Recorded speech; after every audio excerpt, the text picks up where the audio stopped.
Hi students, in this video I will explain you how to find out the values of tan inverse of tan 3, tan inverse of tan 7, tan inverse of tan 10 using the graph as well as without the graph. Okay, see, to draw the graph, what is the range for sine tan inverse of tan? Minus pi by 2 pi by 2 open. These opens are very important. Okay, now if you take the value like this, I mean graph x-axis and y-axis, your x-axis and y-axis both are should be angles. Okay, so if you start with 0, pi by 2, pi, 3 pi by 2, 2 pi,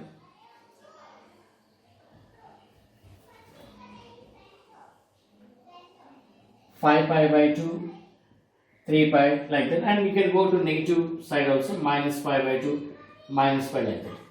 See, when the case differs from sine inverse and cos inverse here, because in tan inverse the values, the extreme values will not be defined. So when it is not defined, we draw graph like this. See, what is tan inverse of tan 0? We write like this also, minus 1.57 to 1.57. Okay. Tan 0. Tan inverse of tan 0 will be between these two. So you can write 0. And tan inverse of tan pi by 2, it is infinity, it is not defined, but we don't know where to mark. So what I do is, at pi by 2, we take a circle, an open circle.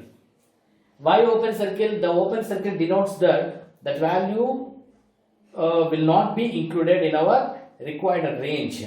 Okay, in the same way, like this, right? Now after this, what happens? At infinity, again the tan ranges from, it is 0 here again, but it won't come, it will not be decreased. Then what happens here? Again at my pi by 2, it will go like this. It will go at 3 pi by 2, it will go at infinity again.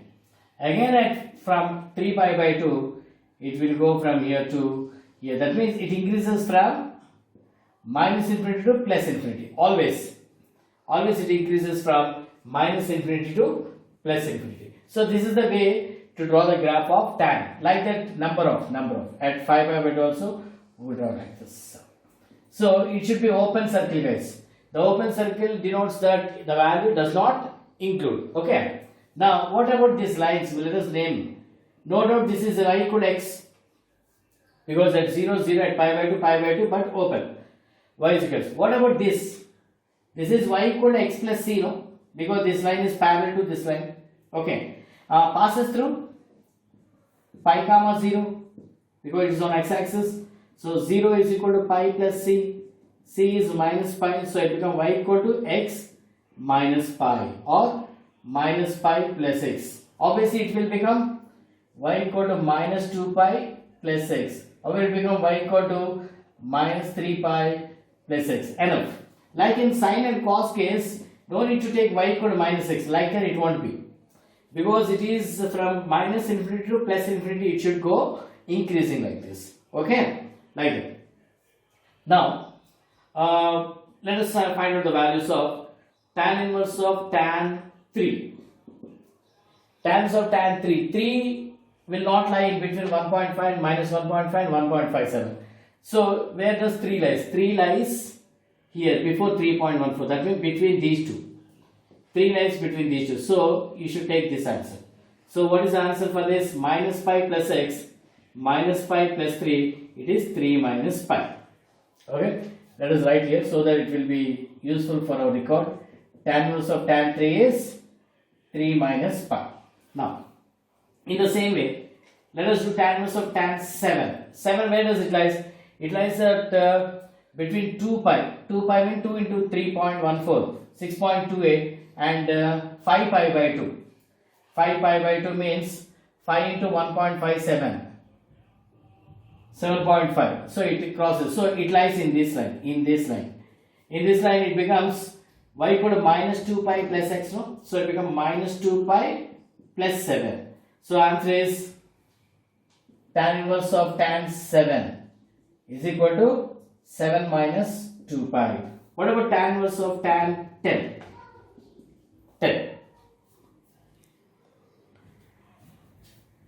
So 10, where does 10 lies? 10 lies at 3 pi, after 3 pi. After 3 pi means between this line.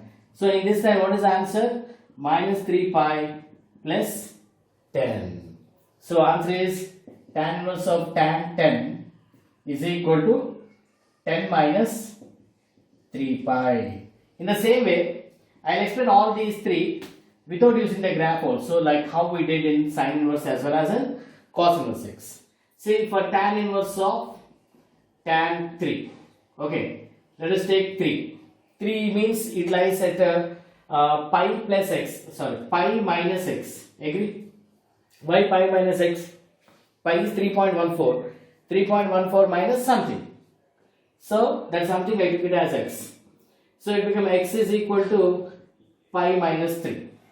Now the question becomes tan inverse of tan pi minus 6. In which quadrant this lies? This lies in, this value lies in second quadrant. Second quadrant tan is negative minus tan x. When you have a negative sign inside tan inverse of tan, you can pull minus directly. Tan inverse of tan x, it becomes minus x. What is x here? Minus of pi minus 3. Answer is 3 minus pi. Sir, you can have a doubt that why we can write tan inverse of tan x as x here, because this x is the value which we take, very less value, which lies in our range.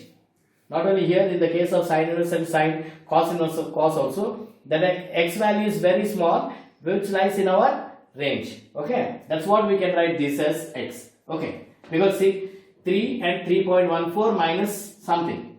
What is that something? It is very small, 0.14. It lies in our range. Okay, now let us go with the tan inverse of tan 7.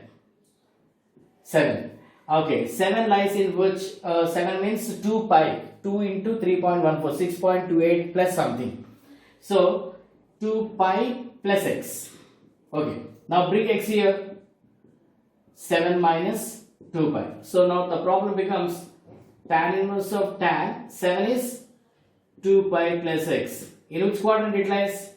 It lies in first quadrant. In first quadrant tan is positive, tan x. What is this x? This x is very small acute value. Okay, so answer is x. What is x? 7 minus 2 pi. That's what our answer. Okay, now let us go with 10. Tan inverse of tan 10. Okay, so let us take 10 is equal to 3 pi plus x. Agree? 3 pi is 9.42. That's small value. So 3 pi plus x. Okay. Now we can't cancel directly because 10 is not in our range, minus 1.57 to plus 1.57. So what is x? 10 minus 3 pi. Let us start the problem. The problem becomes tan inverse of tan 3 pi plus x. 3 pi plus x. 3 pi plus means it lies in third quadrant. In third quadrant tan is negative. Sorry, tan is positive. So it becomes tan inverse of tan x. So answer is x. What is your x here? It is 10 minus 3. Like that, you can find out the number of solutions, hundreds of solutions using this graph or as well as using the direct method also. Hope you understood this video, guys. All the best. Bye.